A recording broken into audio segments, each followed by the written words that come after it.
Hi students, it's Ms.Boley here.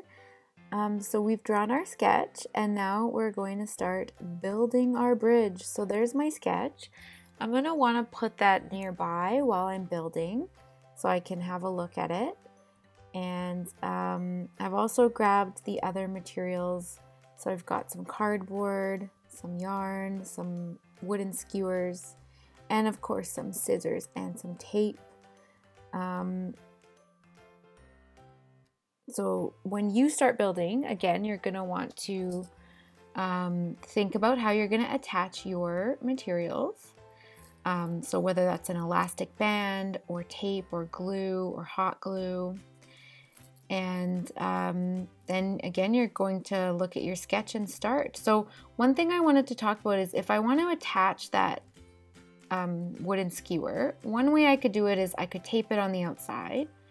Or I could maybe try to poke a hole in the top of the Pringles can, kind of like that, and be able to sort of stand it up maybe with just a little dab of glue or maybe by gluing on the inside. If you're going to poke holes into things, please make sure that you have your learning coach helping you, and because it can be kind of difficult. And the other tip I have for taping is to try to rip off several pieces of tape at once so that you can have them on the edge of your table like this.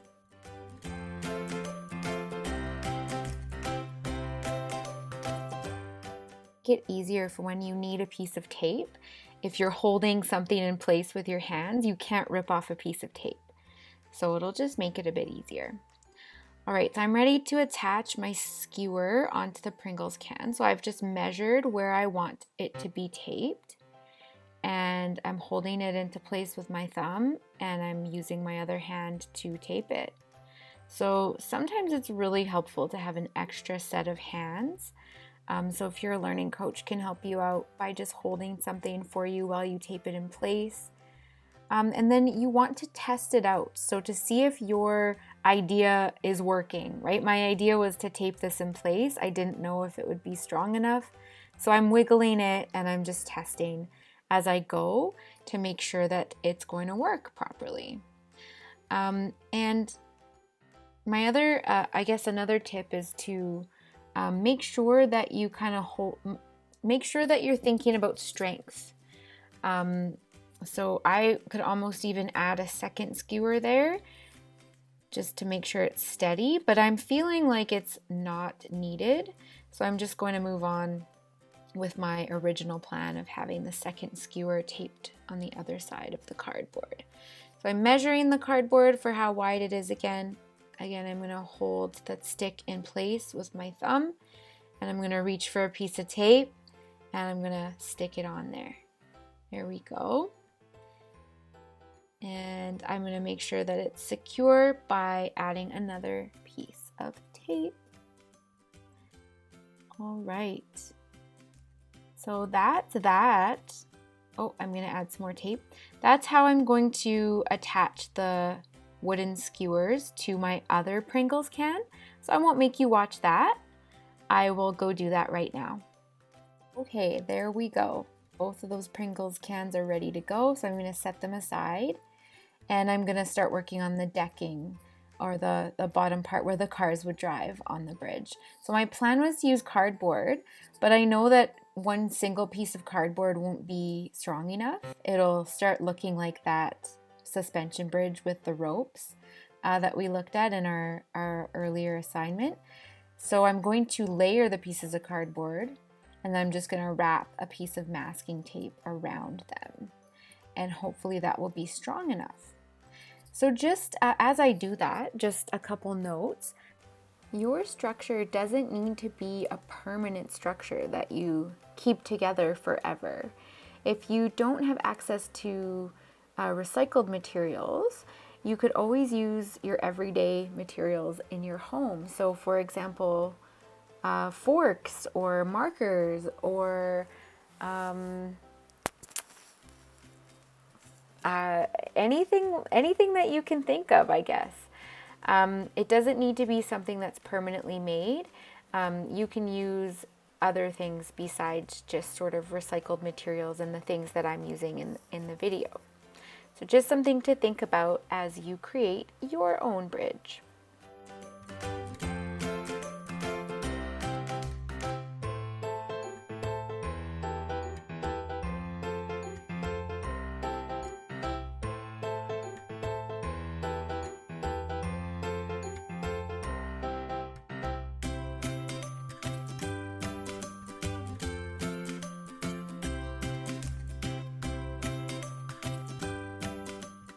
Okay, so that the decking is now complete, and so now I'm going to take the Pringles cans and I'm going to set them up opposite from each other across the gap that I'm trying to span, and I'm going to place my cardboard on top, and it seems to be working out. I'm just going to adjust the Pringles cans and check to make sure that it's steady in the middle.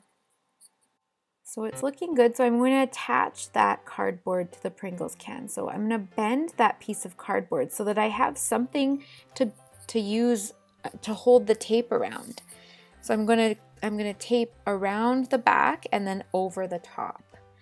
So again, an elastic band would be probably a really good way to attach that as well if you had those at home, if you didn't have access to tape.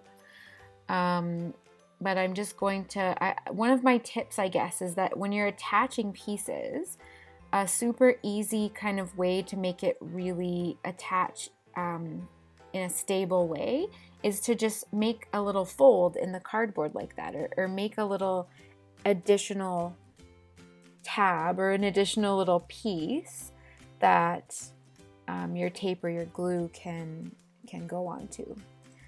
So that's how I'm going to attach, and then I'm going to do one more piece over the top. Oh, never mind. I'm going to save my piece over the top until I secure the other side.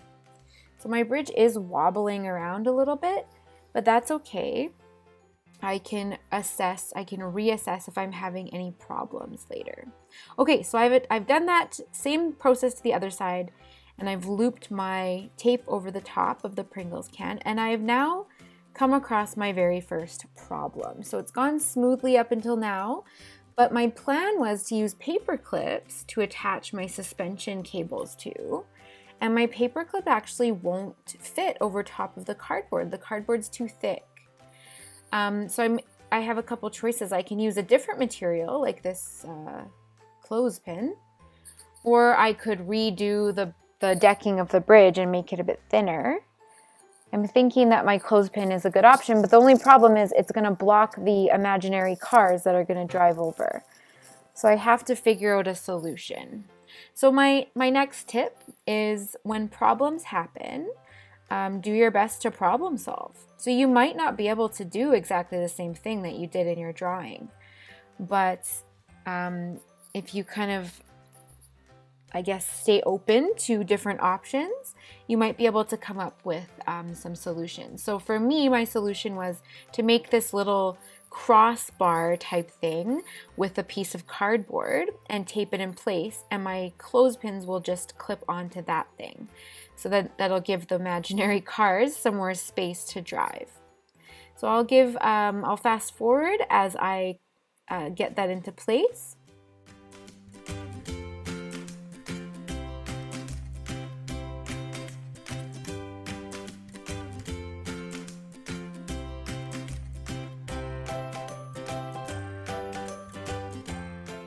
All right, and I definitely don't want that to be sliding around, so I'm just gonna take a piece of tape and place it over the top and also over the bottom.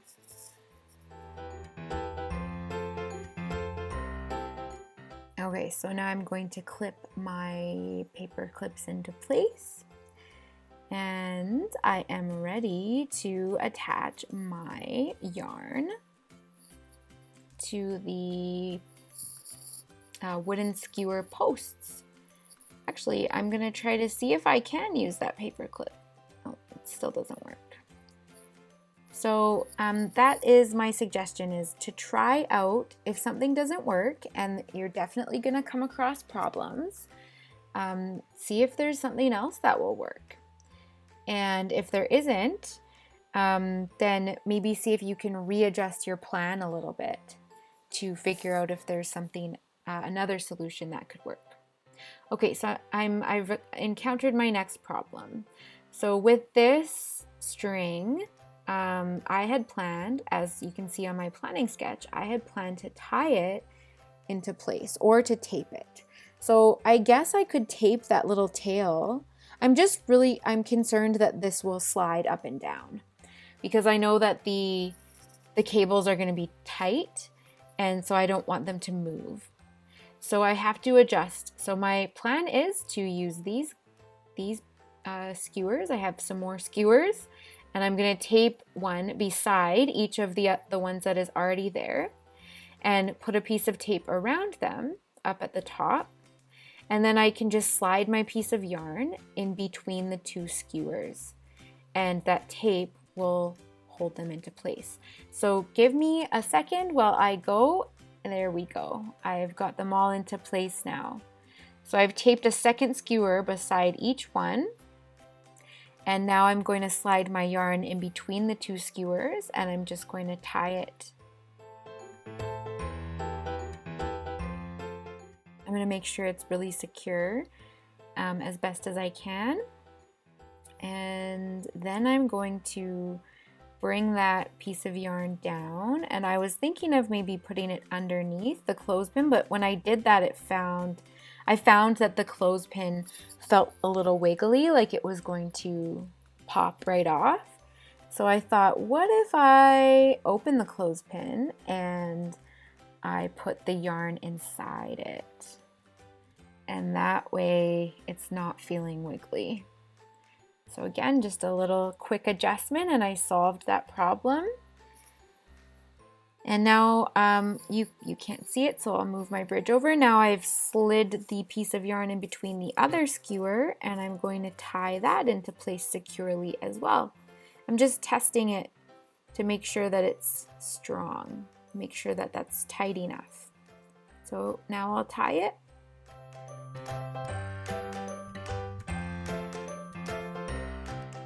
And now that I've done that side, I'm going to do the other side, and I'll show you some pictures of the bridge when it's all finished. All right, so there is my suspension bridge, and that's a close-up. I wanted to show sort of my craftsmanship, how I've really paid attention to details. And it actually worked. It holds the world's smallest little toy car. And that's it. Thanks for watching. I can't wait to see your creations.